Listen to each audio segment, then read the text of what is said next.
connaissez ce qu'est le foie gras? Alors là, bonne question.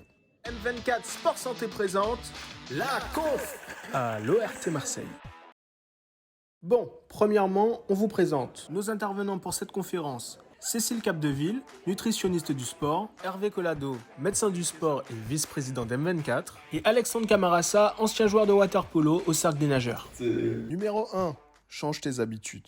Vous, les jeunes, avec vos habitudes alimentaires, votre pratique sportive moins intensive visiblement qu'avant, vous devriez malheureusement développer des maladies beaucoup plus tôt que la génération de vos parents et voir une espérance de vie plus courte que celle de vos parents. C'est un constat, ça ne veut pas dire que c'est irrémédiable, mais évidemment il va falloir changer des choses dans vos vies.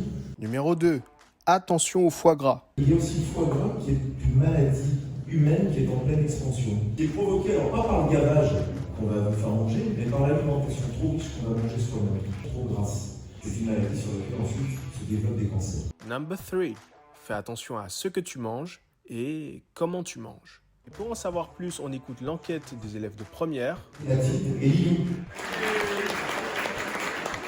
La première question, vous demandez si vous préfériez dormir ou prendre le petit déjeuner. Le résultat est très clair.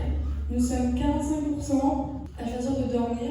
Or, on dit que c'est le repas le plus important de la journée. On remarque aussi que nous mangeons trop rapidement, surtout les dîners, et on est que nous sommes 42% à manger en moins de 15 minutes.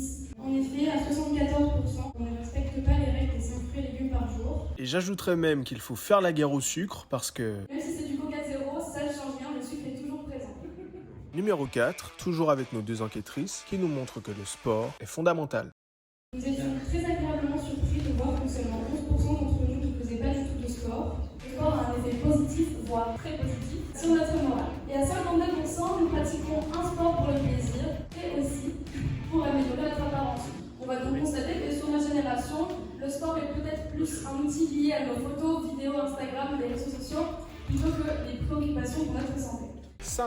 Les déboires liés à l'inactivité physique, ça n'arrive pas qu'aux autres, alors prends-toi en main. J'étais athlète de haut niveau pendant très longtemps, jusqu'aux Jeux Olympiques. Je suis en reconversion depuis 2 ans. J'ai pris 15 kilos. Pour mes chemises, j'ai décidé de me remettre un peu au sport. Là, je me rends compte que le sport, ça m'a accompagné toute ma vie.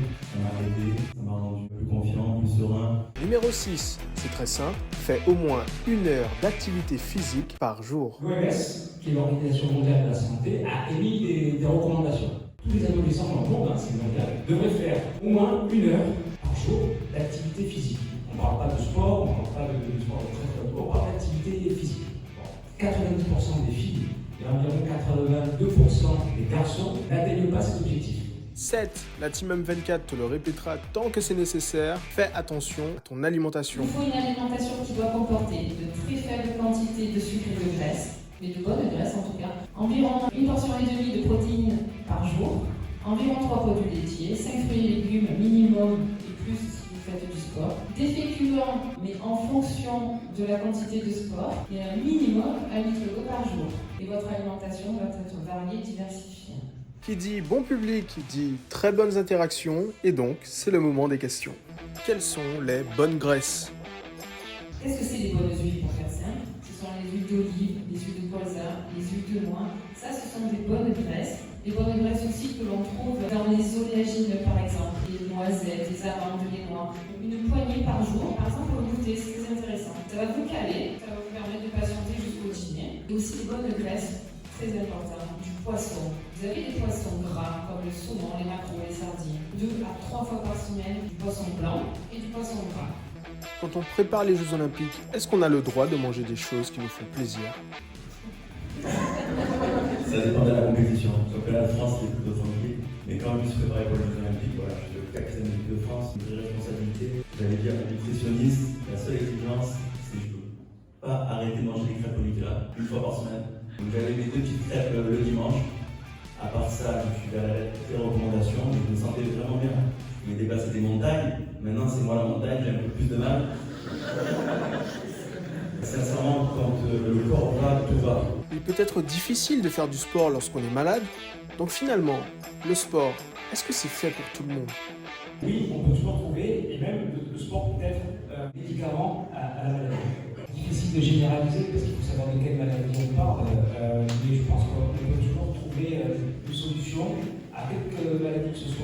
retrouver l'activité physique. Je vais prendre un exemple. Malheureusement, certaines personnes ont des cancers, donc l'activité sportive en soi, chez les patients qui sont traités pour un cancer, apporte une qualité de vie et permet d'avoir une guérison et voir un taux de récidive au moins chez les personnes qui ne font pas de sport. Merci. Merci à l'ORT Marseille de nous avoir accueillis, à nos intervenants, en espérant que vous avez appris plein de choses. Et on se dit à bientôt pour une nouvelle conf. À bientôt.